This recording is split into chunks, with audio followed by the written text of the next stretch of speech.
Salam damai sejahtera bagi kita semua. Hari ini kita akan bersama merenungkan sebuah tema, doa yang tak terkabul.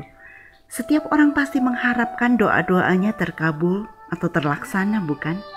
Namun bukankah di dalam realita kehidupan doa kita, ada doa-doa yang tak terkabul atau tak terlaksana dan kita menjadi seringkali kecewa dan menyalahkan Tuhan. Tetapi ada berapa banyak orang-orang Kristen yang mau dengan rendah hati mencoba mengevaluasi diri. Mengapa doa-doa saya tidak terkabul? Yakobus dalam bagian ini ingin menasehatkan kepada setiap orang betapa sikap hati yang benar di dalam kita berdoa begitu penting.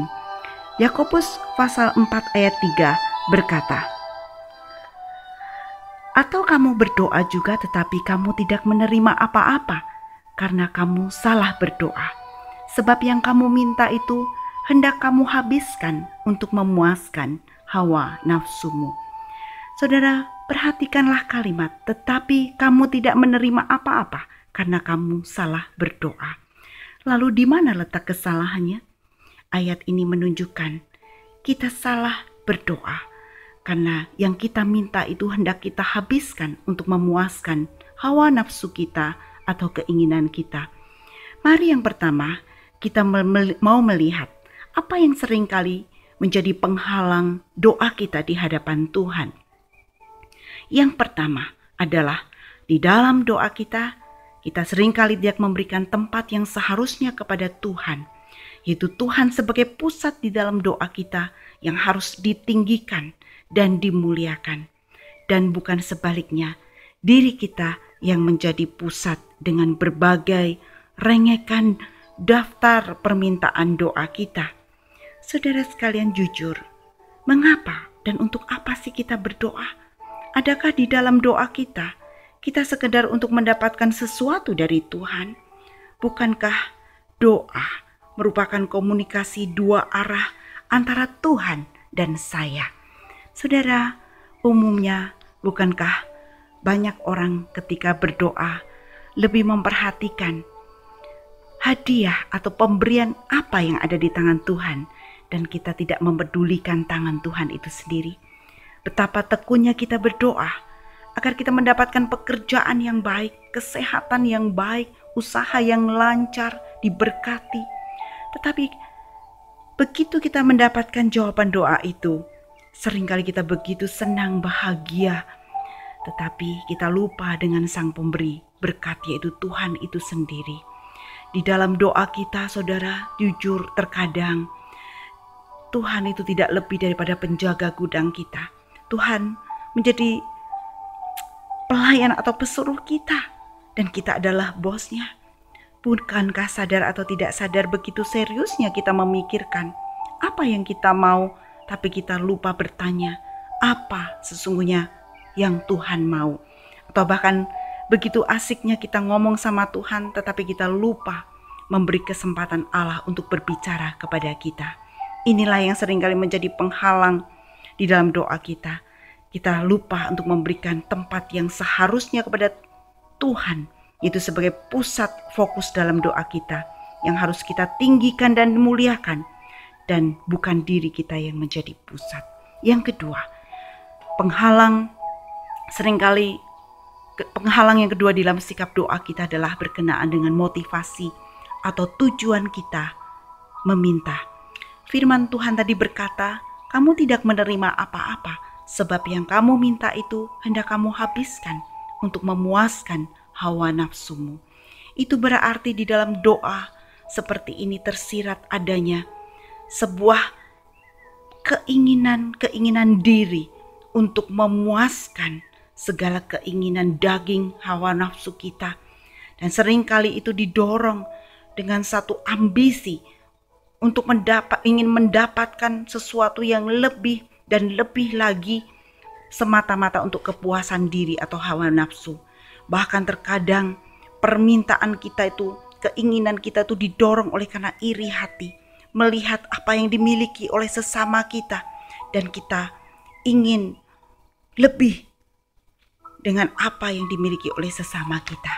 Saudara sekalian, Jikalau Tuhan sudah memberi, janganlah kita menjadi seringkali serakah atau tamak. Kita mau lebih dan lebih lagi demi harga diri kita, demi kehormatan atau pujian atau kebanggaan kita, demi untuk memperkaya, memuaskan diri kita sendiri. Saudara sekalian, tidak salah dengan doa untuk meminta sesuatu kepada Tuhan.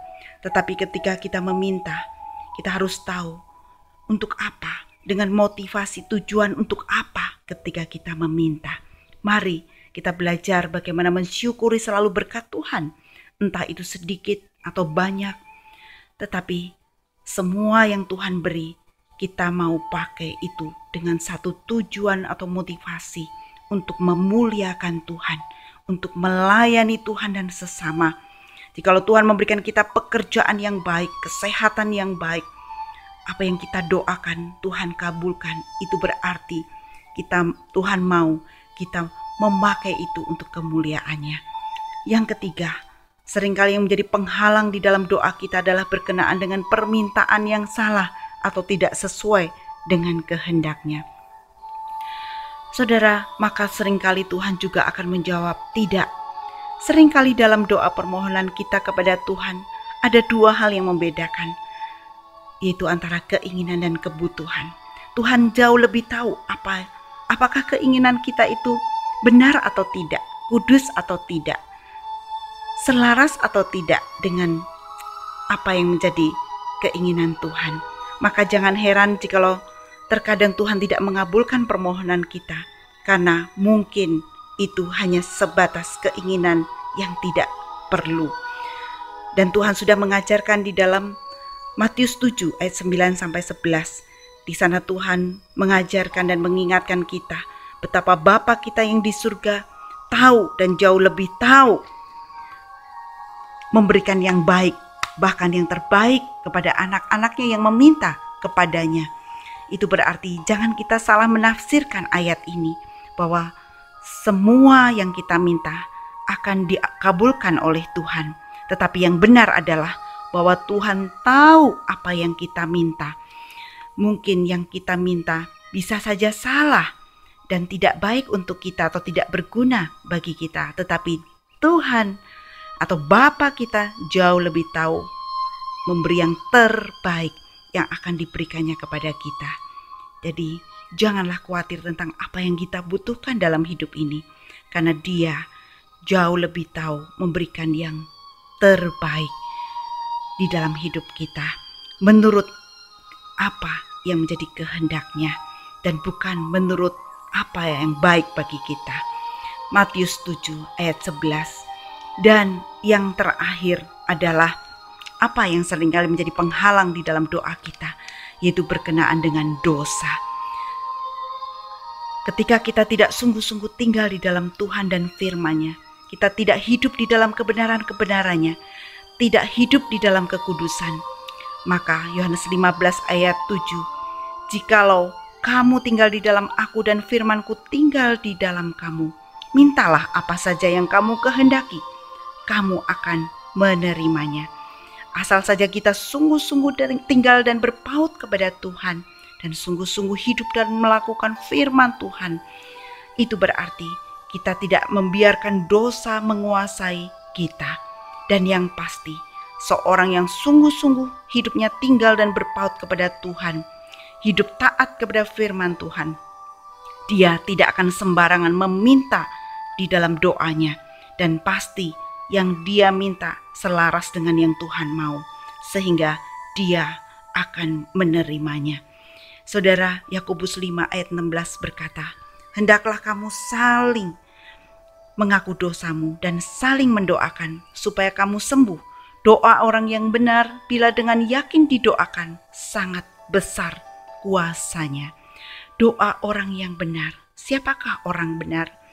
Yaitu anak-anak Tuhan yang sungguh-sungguh hidupnya berpaut kepada Tuhan dan tidak menyimpang ke kanan atau ke kiri dan berkata tidak terhadap dosa. Tidak mencari petunjuk kepada juru ramal, kepada orang-orang pintar atau suhu, tapi sungguh-sungguh tinggal di dalam firman-Nya dan di dalam Tuhan, di dalam kebenaran-kebenarnya. Maka firman Tuhan berkata, di dalam doa orang yang benar sangat besar kuasanya. Mari kita mau memperhatikan keempat penghalang-penghalang di dalam sikap doa kita yang seringkali tidak dikabulkan oleh Tuhan. Dan kita mau menjadikan Allah sebagai pusat dalam doa kita dan bukan diri kita. Berdoa dengan motivasi yang kudus, yaitu untuk memuliakan Tuhan dan bukan dengan hawa nafsu untuk memuaskan diri kita. Mari kita berdoa dengan permintaan yang sesuai dengan kebutuhan kita, menaklukkan kehendak kita di bawah kehendak dan kedaulatan Tuhan. Dan jangan biarkan dosa menghalangi kita, tetapi hiduplah berpaut kepada Tuhan dan firman-Nya.